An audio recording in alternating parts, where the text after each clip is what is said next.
Kathy Rose Schlosser Krausneck era uma mulher que iluminava qualquer ambiente em que entrava, lembrada por sua natureza extrovertida, inteligente e cheia de vida. Criada em Mount Clemens, Michigan, como uma de 6 irmãos, ela se formou em terapia ocupacional e construiu uma vida dedicada à família. Em 1978, a chegada de sua filha, Sarah, foi descrita como uma verdadeira bênção após uma perda anterior devastadora. No outono de 1981, a família Krausneck mudou-se para uma casa elegante em Brighton, Nova York, motivada por uma promissora oportunidade de carreira para seu marido, James, na gigante Kodak. Embora a nova cidade trouxesse isolamento e solidão, Kathy se esforçava para criar raízes e cuidar de sua filha de 3 anos e meio.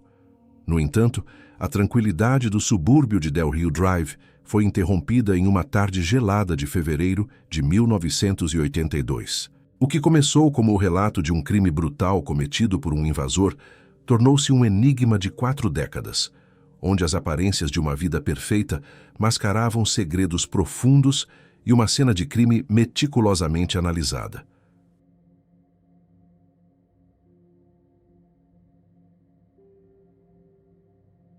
James Krausneck relatou que sua rotina no dia 19 de fevereiro de 1982 tomou um rumo devastador ao retornar para sua residência após um dia de trabalho. Ele informou aos investigadores que chegou em sua casa situada na rua Del Rio Drive, na pacata cidade de Brighton, por volta das 16h50 daquela tarde de sexta-feira.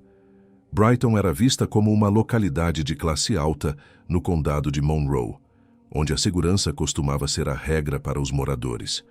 No entanto, ao se aproximar da propriedade, Jim notou que a porta da garagem estava aberta de forma incomum. Ao entrar no imóvel e se dirigir ao andar superior, ele afirmou ter subido até o quarto principal, onde se deparou com uma cena de violência extrema e perturbadora. Sua esposa, Kathy Krausneck, estava deitada na cama do casal, mas o cenário era de um crime brutal. Jim descreveu ter encontrado Kathy morta, com um machado fixado profundamente em sua cabeça, um detalhe macabro que indicava que a vítima havia sido atacada com força letal enquanto descansava. No quarto adjacente ao local do crime, Sarah Krausneck, a filha do casal de apenas 3 anos e meio, foi localizada por seu pai logo após a descoberta do corpo. A pequena criança estava sozinha no aposento, apresentando-se visivelmente desgrenhada e com um olhar distante, o que sugeria para os oficiais que ela havia permanecido por longas horas sem qualquer tipo de supervisão ou cuidado adulto. Apesar do ambiente de horror que cercava o andar superior da casa, Sarah estava fisicamente ilesa, não apresentando ferimentos externos ou sinais de agressão direta por parte do autor do crime.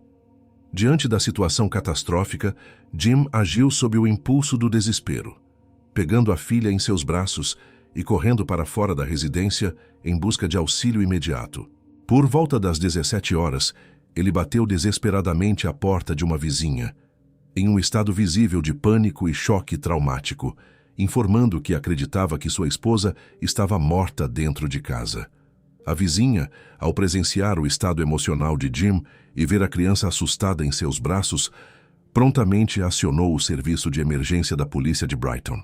Quando as viaturas policiais e os primeiros socorristas chegaram ao endereço em Del Rio Drive, encontraram Jim Krausneck em um estado de angústia profunda, chorando e emitindo lamentos audíveis que podiam ser ouvidos da rua. O tenente Bill Flood, um dos oficiais que primeiro atendeu à ocorrência, observou que o comportamento de Jim era de alguém fortemente abalado pelos eventos. Flood também notou, ao examinar o estado de Sarah, que a menina parecia ter tentado se vestir sozinha ao longo do dia, o que reforçava a tese de que ela esteve desamparada por muitas horas seguidas. A perícia preliminar realizada no quarto de dormir indicou que Kathy Krausneck foi vítima de um ataque repentino e covarde. Foi determinado que ela sofreu um único golpe fatal na cabeça, desferido com o machado, enquanto provavelmente ainda estava submersa em um sono profundo, sem ter tido qualquer oportunidade de esboçar uma reação defensiva ou perceber a ameaça. A vítima desse ataque brutal, Katie Krauzeneck, tinha 29 anos de idade e era lembrada por todos como uma mãe amorosa e plenamente dedicada ao bem-estar de sua família. Antes de se mudar para a região de Brighton, ela possuía uma vida profissional ativa, mas optou por interromper sua carreira para se tornar uma mãe em tempo integral, cuidando de Sarah com total dedicação. Essa escolha de vida ocorreu em meio a um período de transição para os Krauzeneck, que haviam deixado a cidade de Fort Collins, no estado do Colorado, para se estabelecerem em Nova York apenas 6 meses antes daquela trágica sexta-feira. A mudança foi fundamentada no sucesso profissional de Jim Krauzeneck, que havia conquistado uma posição como economista na Eastman Kodak, uma das maiores empresas de fotografia da região na época.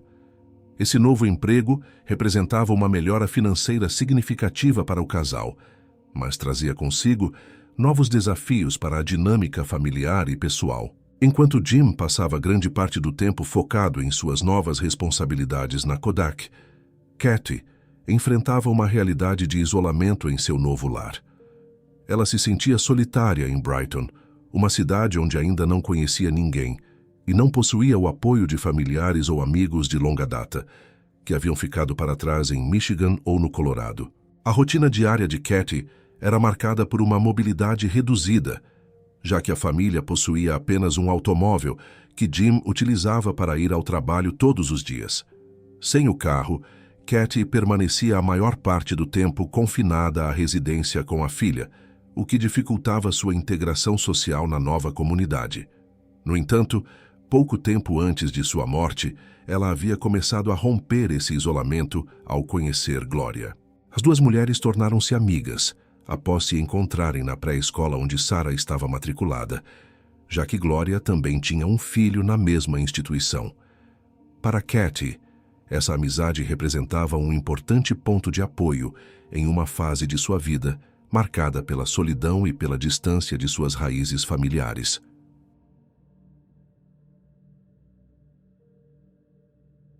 Ao investigarem minuciosamente a residência, os detetives encontraram evidências que pareciam apontar para uma invasão domiciliar planejada.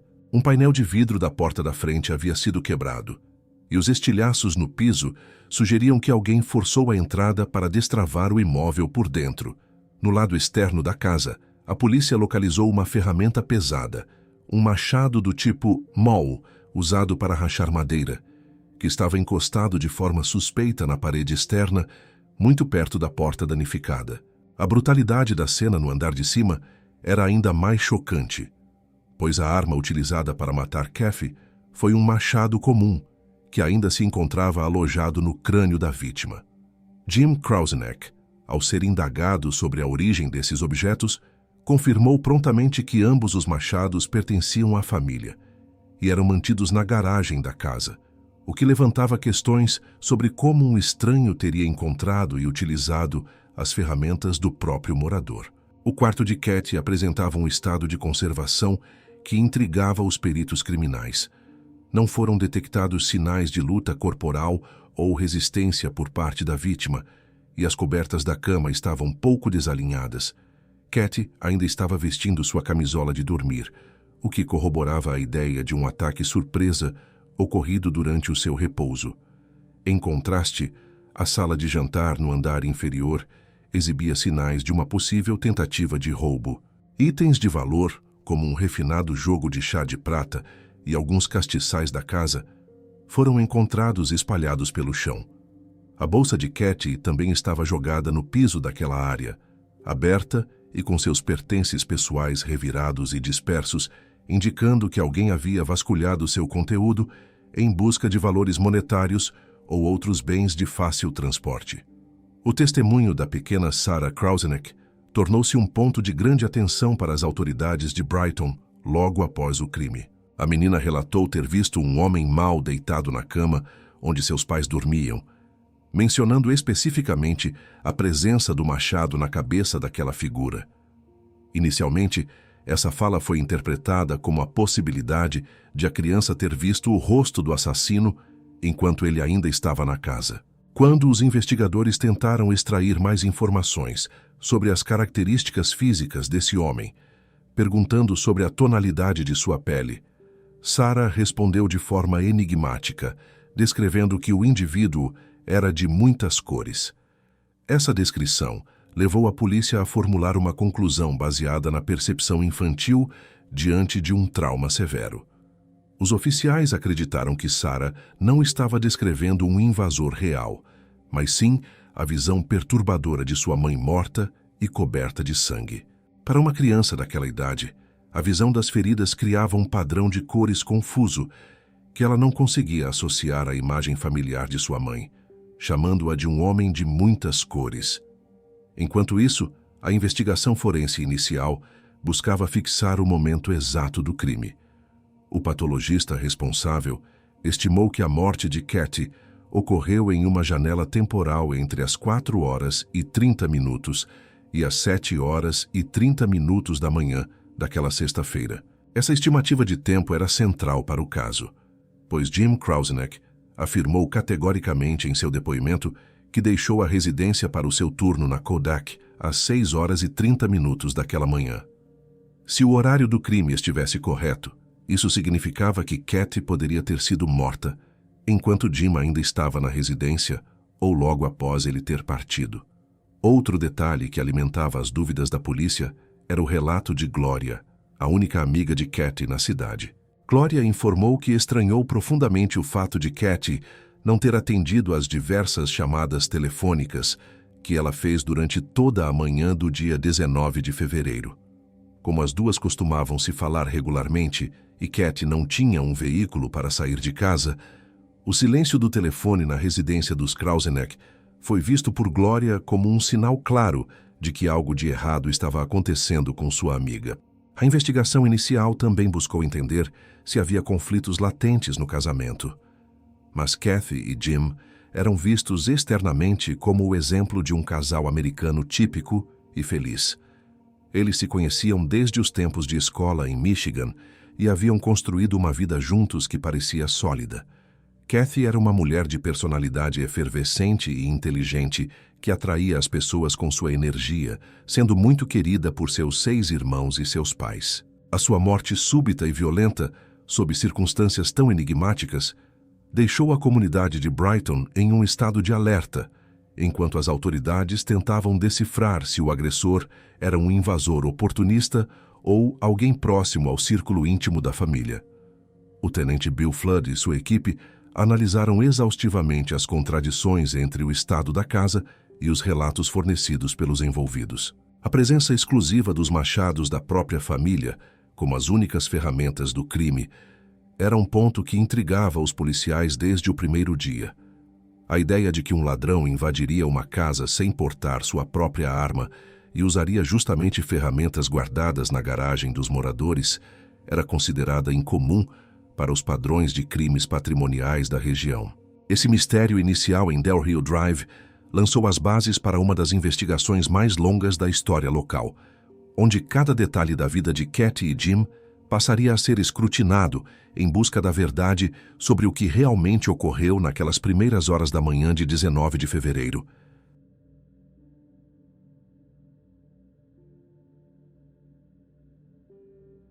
Enquanto as autoridades avaliavam a rotina da família, o foco da investigação se expandiu para outros moradores da região, trazendo o nome de Edward Larrabee como um suspeito em potencial. Larrabee era um homem de 28 anos, com um histórico criminal perigoso, sendo um estuprador condenado que já havia cumprido pena por agressões sexuais contra mulheres jovens. Ele vivia em um apartamento localizado a menos de 800 metros da residência dos Krauseneck, o que o colocava fisicamente próximo ao local do crime. O comportamento padrão de Larrabee envolvia a invasão de domicílios para praticar furtos e atos de violência sexual contra suas vítimas. Na manhã em que Katie foi morta, Larrabee estava trabalhando como profissional de manutenção e circulava por diversos bares e tavernas da cidade para realizar concertos. A polícia conseguiu confirmar parte de seus movimentos, mas identificou uma lacuna crítica de aproximadamente 1 hora em seu cronograma matinal. Ao ser interrogado em 1982, Larrabee demonstrou uma atitude agressiva e foi extremamente pouco cooperativo com os detetives encarregados do caso. A investigação sobre a vida de Jim Krauseneck revelou segredos profissionais que poderiam indicar motivações ocultas, como a descoberta de que ele havia mentido para a empresa Kodak. Jim afirmou possuir um doutorado em economia para conseguir o cargo, mas verificações realizadas na Colorado State University mostraram que ele havia falhado nos exames finais e nunca obteve o título de doutor. A pressão sobre ele estava aumentando, pois a Kodak vinha solicitando repetidamente que ele apresentasse os documentos originais que comprovassem sua formação acadêmica. As evidências sugeriram que Cat desconhecia essa farsa e estava genuinamente tentando ajudar seu marido a encontrar os papéis que ele alegava estarem perdidos. Além das tensões profissionais, a vida pessoal do casal apresentava sinais de desgaste, evidenciados por um panfleto sobre serviços de aconselhamento matrimonial encontrado no carro da família. Testemunhas próximas relataram que Cat não parecia ser a mesma pessoa alegre de antes, notando que ela havia perdido o brilho e se mostrava menos vivaz nos meses anteriores à sua morte. A análise minuciosa da cena do crime levou os detetives a suspeitarem que o roubo relatado era, na verdade, uma encenação planejada. Apesar de vários objetos de valor estarem espalhados pela sala de jantar, os investigadores notaram que absolutamente nada havia sido levado da residência pelos supostos invasores. Um detalhe significativo foi a presença de dinheiro em espécie deixado sobre uma cômoda no quarto onde o crime ocorreu, o qual foi totalmente ignorado pelo agressor. A disposição dos itens na sala de jantar chamou a atenção por parecer excessivamente organizada e cuidadosa, com os objetos colocados de pé de maneira precisa. Próximo a esses itens, foi encontrado um saco de lixo preto vazio, sem qualquer indício de que tenha sido realmente utilizado para carregar os bens da casa. A polícia também questionou a lógica do criminoso ao usar 2 machados diferentes pertencentes à própria família, em vez de trazer uma arma de fora para realizar o ataque. Essa análise comportamental sugeriu que o invasor teria que ser alguém calmo e metódico para arrumar a cena daquela forma após cometer um assassinato brutal. O comportamento de Jim Krauseneck logo após o assassinato também se tornou alvo de escrutínio por parte das autoridades de Brighton. Menos de 24 horas depois de encontrar sua esposa morta, Jim decidiu deixar a cidade de Brighton e retornar para o Michigan com sua filha, sem comunicar previamente os planos à polícia local. 10 dias após o crime, ele formalizou a contratação de um advogado e passou a recusar qualquer pedido de nova entrevista ou depoimento para os investigadores criminais. No âmbito das evidências técnicas coletadas em 1982, a polícia não conseguiu localizar impressões digitais ou fibras de DNA que pertencessem a estranhos dentro da residência. Outro ponto que intrigava os especialistas era a ausência total de sinais de agressão sexual no corpo de Cat, o que era considerado um desvio atípico do padrão de comportamento de predadores como Edward Larrabee. Diante desse conjunto de fatores, a acusação começou a consolidar a teoria de que o cenário de roubo havia sido forjado por Jim com o intuito deliberado de desviar as investigações de si mesmo. Edward Larrabee era um notório criminoso de Rochester, descrito pelos investigadores como um psicopata e predador em série que caçava mulheres. Em 2012, enquanto estava preso cumprindo pena perpétua por outros crimes, ele decidiu confessar um assassinato antigo. Larrabee sofria de esclerose lateral amiotrófica, também conhecida como doença de Lou Gehrig, uma condição degenerativa terminal. Ele estava no fim de sua vida e procurou limpar sua consciência, mas na verdade tinha motivações egoístas. Ele confessou a morte de Stephanie Kapczynski, uma professora de música de 27 anos que desapareceu em julho de 1991. Larrabee trabalhava no complexo de apartamentos onde Stephanie morava e admitiu que foi um erro terem o contratado. Seus restos mortais foram encontrados apenas 7 anos depois em um riacho. Larrabee admitiu ter entrado no apartamento dela, cometido o estupro e o estrangulamento. Em troca dessa confissão, ele negociou privilégios como pizza, sanduíches e o desejo de ser enterrado fora dos muros da prisão, em um cemitério comum com lápide. 2 anos depois, em 2014, pouco antes de falecer, ele alegou ser também o autor do assassinato de Katie Krauzeneck. Entretanto, a confissão de Larrabee sobre o caso de Katie foi vista com extrema desconfiança pela polícia. Ele errou detalhes básicos e fundamentais sobre a vítima e as circunstâncias do crime. Larrabee descreveu Katie como uma mulher de porte grande, quando na realidade ela era magra e pequena. Ele afirmou que ela possuía cabelos escuros, mas a vítima era loira. Além disso, ele situou o crime no verão de 1981, divergindo totalmente da data real ocorrida no inverno de 1982. Outro ponto crucial foi a alegação de Larrabee de que teria cometido abuso sexual e levado a roupa íntima de Katie, fatos que foram desmentidos pelos exames médicos originais, que confirmaram que ela não foi molestada e ainda usava suas roupas quando foi encontrada. Os investigadores concluíram que ele estava apenas tentando obter mais favores antes de morrer, aproveitando a facilidade com que conseguiu negociar na confissão anterior. Edward Larrabee faleceu em maio de 2014, sem que sua palavra fosse aceita como verdadeira para este caso específico. Em 2015, a busca por justiça para Katie Krauzeneck ganhou um novo fôlego quando uma força-tarefa especial foi formada.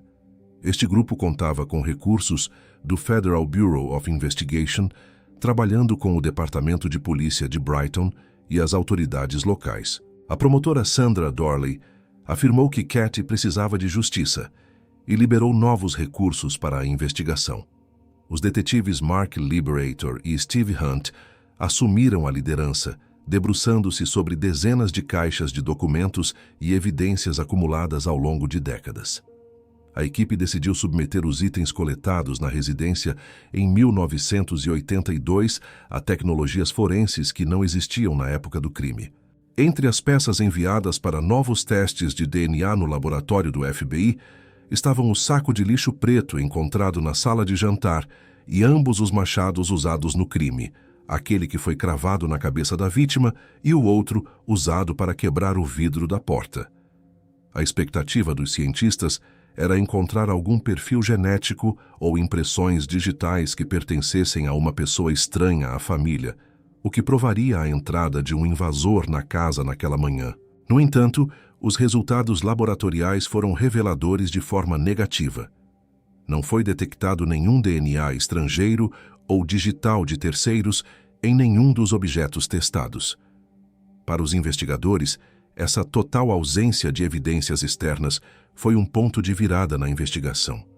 Eles passaram a acreditar com ainda mais convicção que o assassino não era um intruso, mas sim alguém que já estava dentro da casa, reforçando a hipótese de um crime doméstico.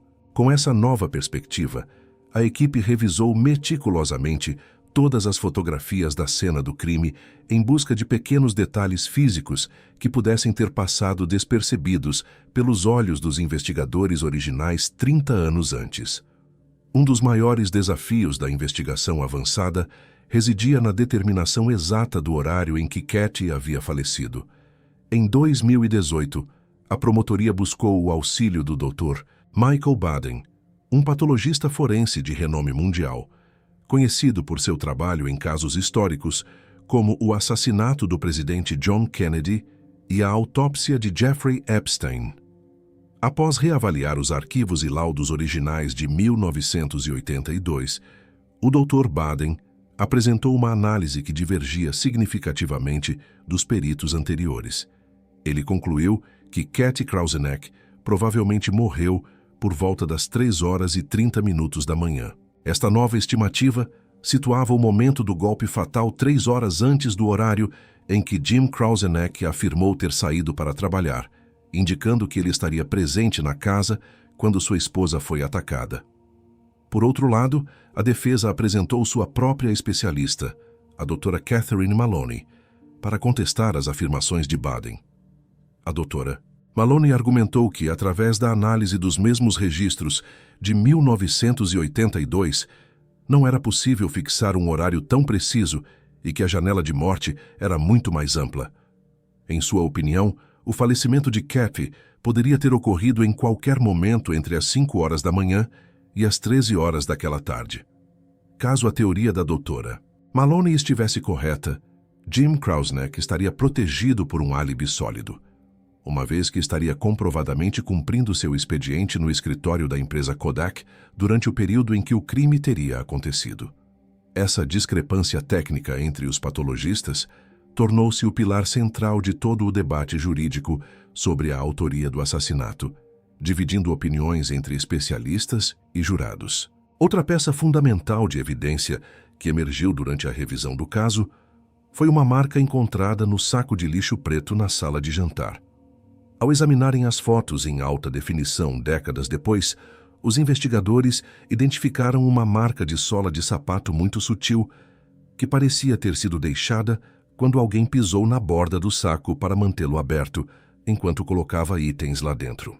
A marca exibia um padrão listrado, ondulado e com ranhuras em zigue-zague, que os especialistas identificaram como sendo características exclusivas de calçados do tipo sapato náutico.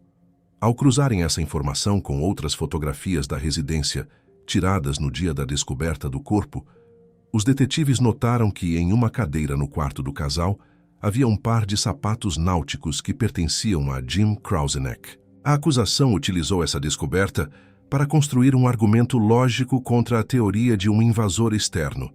Foi ressaltado que, no dia 19 de fevereiro de 1982, a região de Brighton enfrentava temperaturas congelantes e havia neve acumulada no chão. Os investigadores argumentaram que seria extremamente improvável que um ladrão desconhecido estivesse circulando pela neve nas primeiras horas da manhã usando sapatos náuticos, que são calçados leves de verão. A teoria apresentada foi que Jim teria usado seus próprios sapatos para segurar o saco de lixo enquanto encenava a cena do roubo para enganar a polícia. Embora os sapatos físicos originais não tenham sido preservados pelas autoridades na década de 80, por não serem considerados evidência na época, a equipe realizou pesquisas extensas sobre o modelo exato que Jim possuía e confirmou que o padrão da sola correspondia perfeitamente à marca deixada no saco de plástico. A conclusão dos esforços de reinvestigação realizados pelo Departamento de Polícia de Brighton e pelo Federal Bureau of Investigation levou a um ponto de virada jurídico significativo no caso que já durava décadas. Em novembro de 2019, um grande júri revisou as evidências apresentadas e emitiu um indiciamento oficial contra James Krausneck pelo assassinato em segundo grau de sua esposa, Kathy.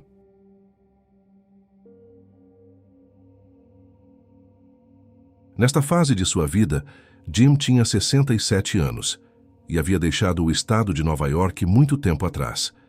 Ele residia na cidade de Seattle, em Washington, onde compartilhava uma casa com sua quarta esposa, Sharon. Eles estavam casados há aproximadamente 23 anos e viviam o que foi descrito como uma vida estável e bem-sucedida, muito distante da tragédia ocorrida em 1982. Apesar da longa passagem do tempo, o sistema de justiça finalmente buscou responsabilizá-lo. Jim demonstrou um nível de cooperação com o processo ao viajar de Washington para Nova York para se entregar voluntariamente às autoridades exatamente uma semana após o indiciamento ser formalmente anunciado. Esta prisão trouxe novamente os holofotes para Sarah Krausneck, que era apenas uma criança pequena quando foi encontrada sozinha na casa com o corpo de sua mãe. Agora uma adulta em seus 40 anos, Sarah havia construído uma vida no Texas, mas permanecia profundamente conectada ao seu pai. Durante todo o período da investigação renovada e da prisão subsequente, ela forneceu um apoio inabalável a Jim, declarando publicamente sua firme crença na inocência total dele. Sua convicção correspondia à postura que Jim havia adotado 3 anos antes, durante um encontro crucial com a lei. Em abril de 2016, os detetives Mark Liberator e Steve Hunt chegaram à casa dele em Seattle para uma entrevista surpresa. Embora Jim tenha inicialmente recebido os oficiais em sua cozinha e conversado com eles por mais de uma hora, a atmosfera mudou quando os detetives o confrontaram com a teoria de sua culpa. Jim respondeu com uma negação veemente, insistindo que não matou Katie e mantendo sua versão original de que um homem mau ou um invasor foi o responsável. A batalha jurídica atingiu sua fase final em agosto de 2022, marcando exatamente 40 anos desde o crime. O julgamento de James Krauzeneck foi um processo complexo que dependeu fortemente de evidências circunstanciais e opiniões de especialistas, em vez de ligações forenses diretas. A acusação, liderada por Patrick Gallagher e Constance Patterson, argumentou que Jim havia explodido sob a imensa pressão de suas próprias decepções. Eles se concentraram no fato de que Jim mentiu sobre seu diploma de doutorado por anos e sugeriram que a potencial exposição dessa mentira, combinada com problemas matrimoniais subjacentes, levou ao surto fatal. Para apoiar isso, apontaram para o panfleto de aconselhamento matrimonial encontrado em seu carro e para os depoimentos de amigos de Katie, que notaram que ela havia perdido sua alegria habitual antes de morrer. A parte mais crítica de seu argumento foi a análise forense do Dr. Michael Baden, que testemunhou que a hora da morte foi provavelmente por volta das 3h30 da manhã. Essa linha do tempo foi devastadora para a defesa, pois colocava Jim dentro da casa no momento em que Katie foi morta, 3 horas antes de sua partida relatada para o trabalho, às 6h30. A equipe de defesa, composta por Bill Easton e Michael Wolford, lutou contra esses pontos, destacando a completa falta de prova física. Eles argumentaram que, em 4 décadas, nenhum DNA, impressão digital ou fibra jamais ligou Jim ao machado ou à cena do crime. Eles repetidamente trouxeram o nome de Edward Larrabee, o estuprador condenado que vivia nas proximidades e havia confessado o assassinato antes de sua morte em 2014. A defesa também contou com sua própria especialista, a doutora Catherine Maloney, que testemunhou que a hora da morte poderia ter sido tão tarde quanto 13 horas, o que significaria que Jim já estava no escritório da Kodak quando o ataque ocorreu. O júri de 12 estranhos estava inicialmente dividido, com alguns membros tendo dificuldade em acreditar que um pai poderia deixar sua filha sozinha com um cadáver o dia todo. Na primeira votação, 6 jurados votaram pela culpa, 3 pela inocência e 3 permaneceram indecisos. No entanto, após menos de 10 horas de deliberação, eles chegaram a uma decisão unânime. James Krauzeneck foi considerado culpado de homicídio em 2º grau. A fase de sentença trouxe depoimentos ainda mais emocionantes. Jim foi condenado a uma pena de 25 anos à prisão perpétua. Sarah falou ao juiz, chamando a condenação de uma falha do sistema de justiça e afirmando que o verdadeiro assassino de sua mãe havia escapado. Em contraste, o pai de Katie, Robert Schlosser, que tinha 94 ou 95 anos e havia viajado de Michigan, expressou um sentimento de justiça longamente esperada. Robert, que um dia apoiou Jim, agora acreditava que ele era um assassino de sangue frio e solicitou que os restos mortais de Katie fossem movidos do jazigo da família Krauzeneck para o cemitério da família Schlosser. Este sentimento de resolução para a família Schlosser foi seguido por uma reviravolta final e inesperada. Apenas 6 meses após o início de sua sentença, em maio de 2023, James Krauzeneck faleceu na prisão aos 71 anos de idade. Sua morte foi causada por um estágio avançado de câncer esofágico, encerrando sua vida antes que o processo de apelação pudesse avançar.